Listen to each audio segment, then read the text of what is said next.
this time we'll be looking at the Eradicator.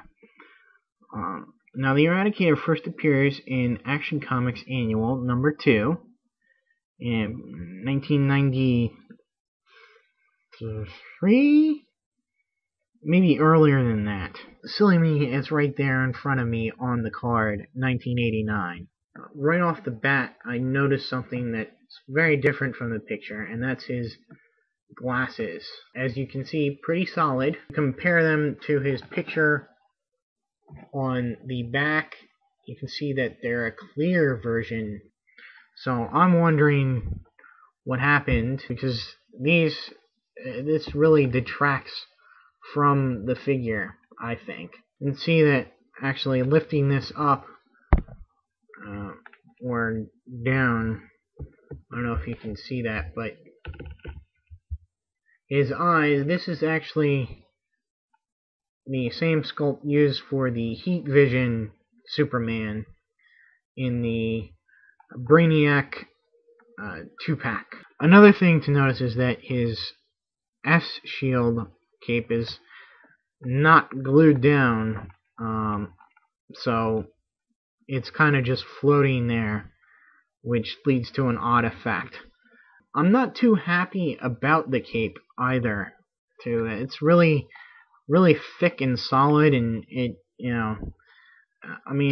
can kind of flex it around a little bit, but it's very solid and very heavy, making the figure back heavy.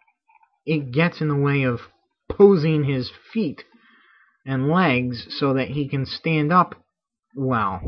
You almost have to lean him forward. Can't have him really standing up straight. The rest of the paint with the blue is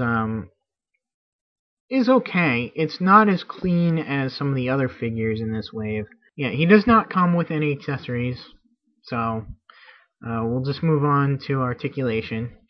He's got a pretty good ball joint head. All these figures, except for the Riddler and Black Lightning, seem to have very good head articulation. Arms go all the way around, but you have to avoid the cape. Arms go around at the bicep, bend at the elbow, rotate at the wrist. He's got the ab crunch, which is very key in this figure, as you've got to lean him forward. So you're going to have a lot of hunched over poses.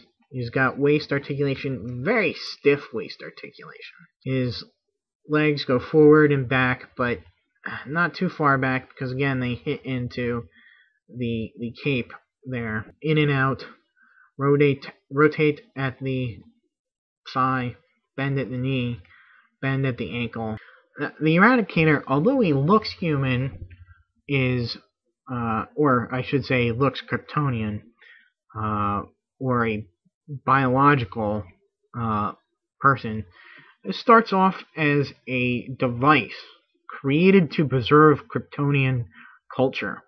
However, there is a little bit of a flaw in the programming, as that it takes it to mean any other influence on Kryptonian society is bad and should be eliminated. It does a couple of things, although I don't know, again, this changed because of continuity has changed, but the Eradicator altered some Kryptonian colonists who went off into space and gave them a fatal weakness to lead, and those, of course, became Daxamites. So I don't know if that's still around or if that's been changed. It eventually finds its way to Earth, and it changes Superman and his personality. It makes him more Kryptonian-ish. I should say the John Byrne Kryptonian, where they don't want to touch. They're all in their suits, and they're very germophobic, repressed brace. Superman doesn't break that programming until his adoptive parents, the Kents, are threatened by the Eradicator. He breaks free and throws the Eradicator into the sun. And you'd think that would be the end of the Eradicator, but it isn't. He turns into an energy being, and he proceeds to change the sun to a red sun. And for some reason, he's recreated by the robots in Superman's fortress. They then, when Superman dies, he uses the corpse, or the comatose Superman, like a battery, because the Superman is absorbing the sun's rays, and he uses Superman's DNA to create a physical body, which is the body that you see before you. And he actually comes to believe that he is Superman reborn. However, it has kind of a wake-up call after the cyborg Superman nearly destroys him after destroying Coast City. They go after a Mongol and the cyborg Superman.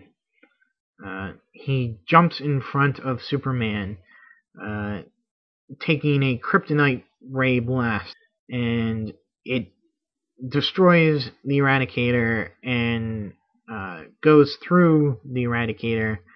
This kryptonite ray goes through the Eradicator and fully recharges Superman's powers.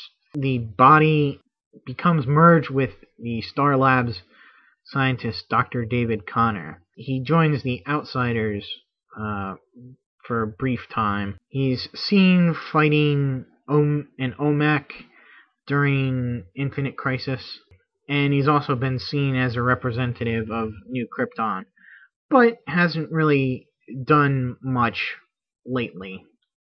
That'll be it for the Eradicator, and that'll do it for Wave 5 of the Mentallo,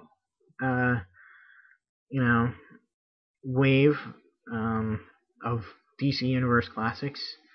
And, yeah, very happy with all of them. So, stay tuned for some more reviews coming out.